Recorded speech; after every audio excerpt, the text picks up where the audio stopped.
예루살렘을 함락시킨 바벨론 느부갓네살 왕은 그 유다를 다스리는 그 총독으로 그다랴를 임명하였습니다.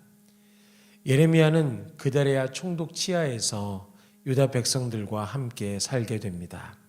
6절 말씀을 함께 보시겠습니다. 예레미야가 미스바로 가서 아이감의 아들 그다랴에게로 나아가서 그 땅에 남아있는 백성 가운데서 그와 함께 사니라. 8절에 보면 들에 있던 요하난을 포함한 지휘관들과 부하들도 그다랴로 갔습니다. 그리고 12절에 보면 모압과 암몬 자손 중 일부와 에돔에 있던 유다 사람들도 그다랴에게로 갔다고 했습니다.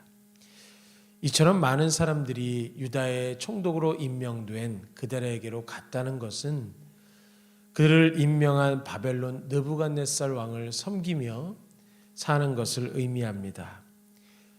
바벨론 왕 느부갓네살 왕을 섬기며 사는 것, 이것은 유다 백성들에게 하나님이 예레미야를 통해서 계속해서 말씀하셨던 하나님의 뜻이었고, 그다랴에게로 갔다는 것은 그 뜻에 순종하였다라는 것을 의미합니다. 불순종에 대한 심판으로 바벨론 왕을 섬기라 하셨으니 이스라엘 백성들, 유다 백성들은 그 말에 순종하는 것이 옳은 일이었습니다.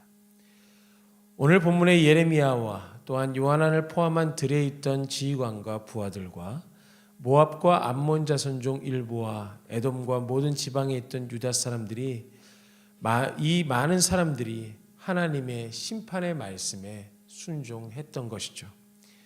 그런데 그 순종이 한 차례 시험을 당하게 됩니다. 그다랴 총독이 이스마엘이라는 그 사람이 그다랴 총독을 암살하려는 그 소식을 요하난이 전하죠. 그들은 그다랴 총독에게 이스마엘을 죽이라고 하지만 그다랴 총독은 그들의 말을 믿지 않았습니다. 결국 다음 장에서 그다랴 총독은 그들의 손에 죽게 됩니다. 그다랴 총독의 죽음은 의도치 않게 하나님의 심판의 말씀 앞에 선 그들을 시험대 앞에 시험하는 과정이 되는 것입니다. 하나님의 말씀에 순종하여 그다랴에게 순종했던 그 유다 백성들. 그러나 그다랴 총독이 그를 암살하려고 했던 그 사람들의 말을, 그 암살 소식을 전하는 사람들의 말을 믿지 아니하므로 그다랴 총독이 암살당하게 되고 오히려 바벨론에 순종하는 그 과정이 시험을 당하게 되었다는 것이죠. 오늘 본문이 우리에게 주시는 교훈은 다음과 같습니다. 하나님께서는 선포하신 말씀을 반드시 이루십니다. 그 선포가 축복의 선포일 수도 있고 심판의 선포일 수도 있습니다. 오늘 본문은 그 심판의 선포가 이루어진 것입니다. 그런데 그 심판의 선포 앞에서도 이스라엘은 다시 한번 시험을 당하게 됩니다. 오늘 본문에 나오는 사람들은 모두 1차 시험에는 합격했습니다. 유다 땅 그다랴 총독에게 모였기 때문입니다. 그러나 그들에게 시험은 끝나지 않고 2차 시험으로 계속되었습니다.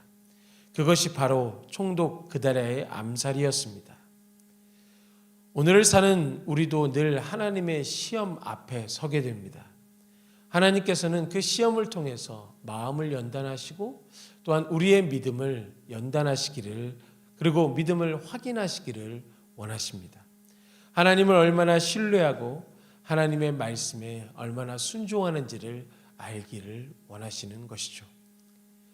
그러한 시험들이 올 때 우리는 그 시험 앞에 우리는 주님을 의지하면서 흔들림이 없기를 바랍니다.